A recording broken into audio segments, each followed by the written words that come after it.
sir, this hearing will come to order.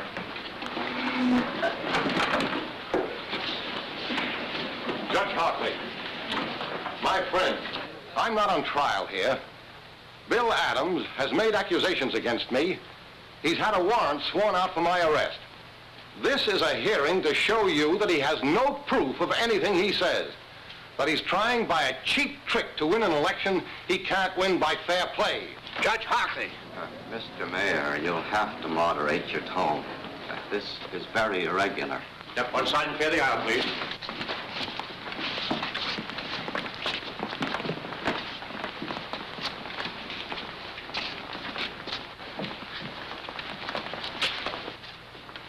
Mr. Coniston, it's true that you are not formally on trial here. You asked for this hearing.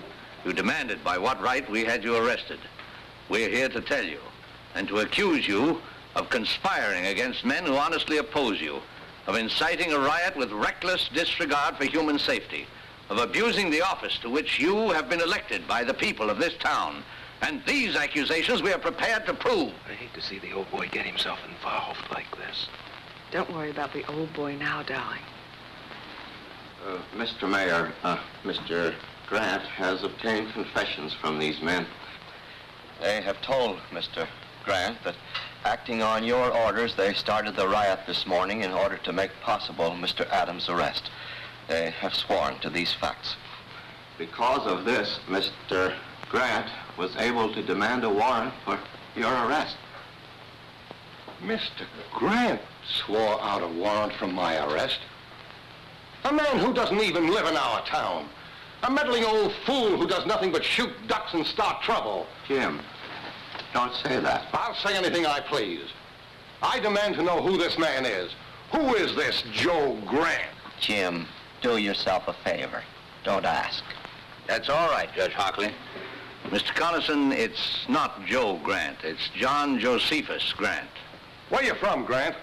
Washington, D.C. Jim, please, no more questions. Mr. Grant. Shut up. I'll ask all the questions I please. By what right? And what do you do, Mr. Grant? Mr. Coniston, I am a judge, an Associate Justice of the Supreme Court of the United States.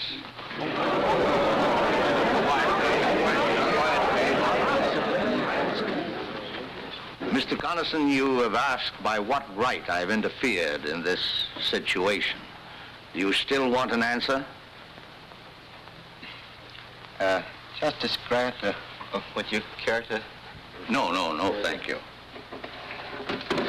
Bill! Oh, just throw some water on him, Lucy. He'll be all right.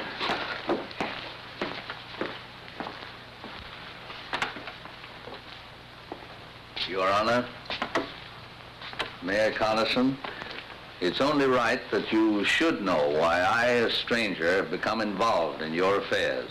Believe me, it's not because I am a justice of the Supreme Court. It's because, like all of you here, I am a citizen of this country. That is no little honor. Men have fought revolutions, have died to be called citizen. And as citizens, we carry a burning responsibility. It means that when we elect men to public office, we cannot do it as lightly as we flip a coin. It means that after we've elected them, we can't sit back and say, our job is done. What they do now doesn't concern us. That philosophy of indifference is what the enemies of decent government want.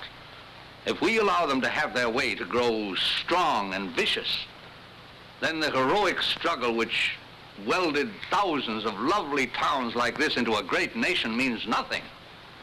Then we're not citizens, we're traitors. The great liberties by which we live have been bought with blood. The kind of government we get is the kind of government we want. Government of the people, by the people, and for the people can mean any kind of government. It's our duty to make it mean only one kind, uncorrupted, free, united. I believe, Mayor Coniston, that I've answered your question.